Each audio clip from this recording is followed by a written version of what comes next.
आपके सामने एक पंक्तियाँ लिखी गई हैं। काली घटा का घमंड घटा, इसमें कौन सा अलंकार है?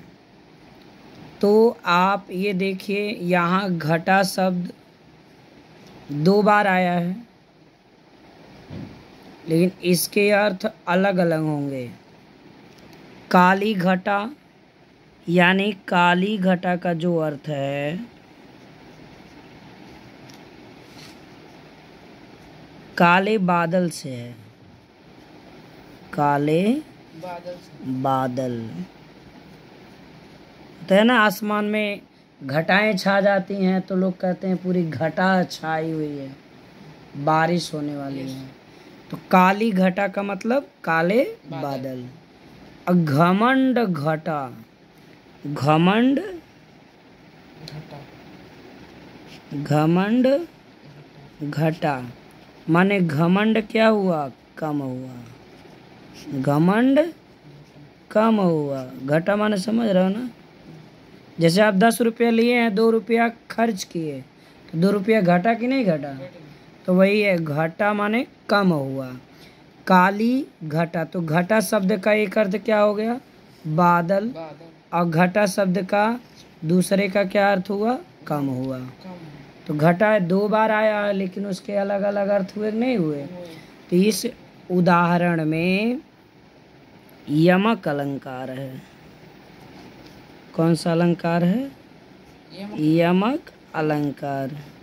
अब मैं आपको बताता चलता हूँ, अलंकार किसे कहते हैं? काव्य की शोभा बढ़ाने वाले तत्वों को अलंकार कहते हैं। और यमक, तो आप इसे नोट कर लीजिए, यमक का अर्थ होता है भिन्न भिन्न। यमक का अर्थ भिन्न भिन्न। यमक का अर्थ भिन्न भिन्न, ठीक है, यानी अलग अलग। भिन्न भिन्न माने अलग अलग। तो जब यमक अलंकार पूछेगा, समझ जाइएगा अलग अलग अर्थ होगा। शब्द एक ही रहेगा, 2 या 2 से अधिक बार रहेगा, लेकिन उसके अर्थ क्या होंगे? अलग अलग। तो समझ में आ गया? और एक उदाहरण ऐसे और है, जो है वह 3 बेर खाती थी। वह 3 बेर खाती थी। अब 3 बेर खाती है। अब 3 बेर खाती है। तो यहाँ देखिए, बेर शब्द आया है। कौन शब्द आया है? तो पहले बेर का अर्थ है बार, यानी वह 3 बार खाती थी। कई बार खाती थी पहले? मतलब भर थरिया पहले 3-3 बार खाती थी। लेकिन अब 3 बेर, बेर माने एक फल, बेर फल समझे थे ना? तो अब वो 3 बेर खा करके रह जाती है। तो बेर शब्द के अर्थ अलग अलग हुए ना? अच्छा लगा तो चैनल को सब्सक्राइब कीजिए, वीडियो को लाइक कर शेयर जरूर कीजिए। Thank you.